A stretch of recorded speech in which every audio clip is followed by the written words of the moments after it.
أعوذ بالله من الشيطان الرجيم بسم الله الرحمن الرحيم الحمد لله الذي أنزل على عبده الكتاب ولم يجعل له عوجا السلام عليكم ورحمة الله وبركاته কোরআনের কাছে আমরা জিজ্ঞেস করব, কোরআন হিন্দু সমাজের মাঝে 7 জনমের যে মতবাদ রয়েছে সেই মতবাদের সাপোর্টে কি কোনো কথা বলে, না তারা সবাই ভ্রান্ত মতবাদ নিয়ে চলছে? কোরআনের 62 নম্বর সূরা আল জুমা এর 7 এবং 8 আয়াতে আল্লাহ তাআলা বলেন, ওয়ালা ইয়াতামান্নাউনাহু আবাদান বিমা কদ্দামাত আইদিহিম ওয়াল্লাহু আলিমুম বিজ-জালিমিন কুল ইন্নাল মাউতাল্লাযী তাফিরুনা মিনহু ফাইন্নাহু মুলাকীকুম সুম্মা তুরাদ্দুনা ইলা আলিমিল গায়ব ওয়াশ-শাহাদাতি ফায়ুনাব্বিউকুম বিমা কুনতুম তা'মালুন। আল্লাহ বলেন যে কিন্তু ওরা যে কোনোদিনই কিছুতেই নিজেদের মৃত্যু কামনা করবে না, তার কারণ ওরা নিজেদের হাতেই যা কিছু আগাম পাঠিয়েছে আল্লাহ জালিমদেরকে বেশ ভালো করেই জানেন। তুমি বলে দাও যে মৃত্যুর কবল হতে এড়ানোর জন্য তোমরা পালিয়ে বেড়াচ্ছ, সে যে নিশ্চয় তোমাদের সাথে সাক্ষাৎ করবে, তারপরে তোমাদেরকে সেই মহান সত্তার দরবারে হাজির করা হবে যিনি অদৃশ্য ও প্রকাশ্য সব বিষয় জানেন। তারপরেই তিনি তোমাদেরকে বিস্তারিতভাবে বাতলে দিবেন তোমরা যা কিছু করে যাচ্ছ। সুম্মা তুরাদ্দুনা ইলা আলিমিল গায়ব, মৃত্যুর পরে আলিমুল গায়বের দিকে চলে যেতে হবে, ফেরত আসতে হবে না।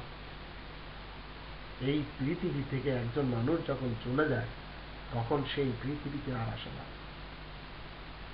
মুসলমানদের মাঝে এমন মতবাদ রয়েছে, খ্রিস্টানদের মাঝে রয়েছে ঈসা রাসূলের ব্যাপারে, আর হিন্দু সমাজের মধ্যে রয়েছে যে তারা মৃত্যুর পর আবার তাদের জন্ম ঘটে। এগুলি সব তাদের বানানো কথাবার্তা। আল্লাহ বলেন, ইয়া আইয়ুহাল্লাযীনা আমানু ইজতানিবু কাসীরাম মিনায-যান্নি ইন্না বা'দায-যান্নি ইসমুন। এগুলি হচ্ছে তাদের খেয়ালি ধারণা, আর এই খেয়াল এবং ধারণাগুলি সবই গুনাহের কথা। আর একবার যদি ফেরত আসার কথা আল্লাহ বলতেন তাহলে সেটাই কোরআনে লেখা থাকত। শুধুমাত্র কিছু সংখ্যক পুরোহিতরা, কিছু সংখ্যক ভ্রান্ত মৌলবাদ, তারা মানুষকে ধোঁকার জালে রেখে 2 পাইপ ইনকাম করে যাচ্ছে। এটি হচ্ছে তাদের আসল উদ্দেশ্য।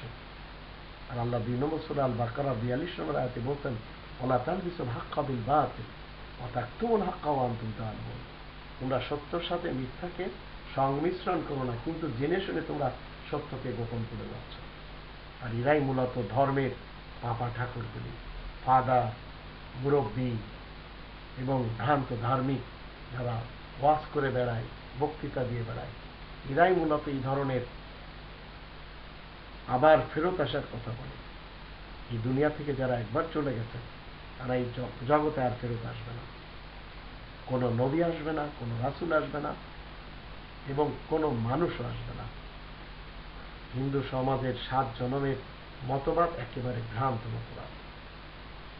মুসলমান এবং খ্রিস্টান আর ইহুদিদের যে ঈসা রাসূলের আবার এই পৃথিবীতে নাজিল হওয়ার মতবাদ ভ্রান্ত মতবাদ। এই কোরআন একেবারে খামোশ, এ ধরনের কোনো কথা কোরআন বলে না।